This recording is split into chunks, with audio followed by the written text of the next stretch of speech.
अस्सलाम वालेकुम students, MGT 101 का मॉड्यूल 12 हम स्टार्ट करते हैं इस लेक्चर में। और टॉपिक हम स्टार्ट करते हैं 106 टाइप्स ऑफ एरर्स। ठीक है, मॉड्यूल जो है हमारा उसका नेम क्या है? Rectification of errors. रेक्टिफिकेशन का मतलब क्या होता है? रेक्टिफिकेशन का मतलब होता है करेक्शन।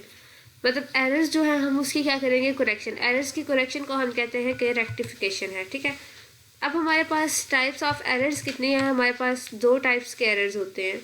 ठीक है, दो टाइप्स के एरर्स होते हैं। पहला हमारे पास कौन सा एरर होता है जिसमें हम क्या करते हैं कि हमारे पास जो ट्रायल बैलेंस है उसमें कोई भी हमारे पास डिफरेंस नहीं आता। ठीक है, ट्रायल बैलेंस की जो दोनों साइड्स होती है ना वो बैलेंस आ जाती है। अगर तो दोनों साइड्स हमारे पास ट्रायल बैलेंस की बैलेंस आ जाती है, ठीक है, ये साइड हमारी साइड की इक्वल हो जाती है, तो इसका हरगिज़ ये मतलब नहीं है कि हमारे ट्रायल बैलेंस में कोई एरर नहीं है। ठीक है, पॉसिबिलिटी है कि तब भी हो सकता है कि हमारे जो ट्रायल बैलेंस है उसमें कोई ना कोई एरर हो। ठीक है, और सेकंड पे हमारे पास कौन से एरर होते हैं? वो एरर्स होते हैं जिसकी वजह से हमारे ट्रायल बैलेंस में क्या आता है? डिफरेंस आता है।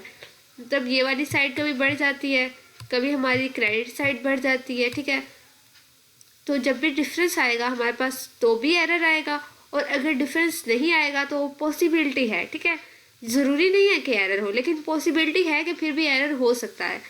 अब जब हमारे पास दोनों साइड्स इक्वल हैं तो फिर कैसे एरर हो सकता है? ठीक है, ये हम बात करेंगे नेक्स्ट टॉपिक में। तो अभी तक के लिए ये आपका इंट्रोडक्शन टॉपिक है, ये इतना ही है। ठीक है, इस टॉपिक को करने के बाद आप क्या कहते हैं? एक अच्छे अकाउंटेंट बन सकते हैं। ठीक है, क्योंकि जब आपको सारे एरर्स का पता होगा, आपको उनका सोल्यूशन पता होगा, तो आप अकाउंटिंग क्या कर सकते हैं? नेक्स्ट आप अपना लेके इसको मूव कर सकते हैं। ठीक है, आप एक अच्छे अकाउंटेंट बन सकते हैं। थैंक यू स्टूडेंट्स, ये लेक्चर इतना ही था। अब यहाँ पे आपका लेक्चर ख़त्म होता है। Thank you very much for watching this video and stay tuned with us. अल्लाह हाफिज़।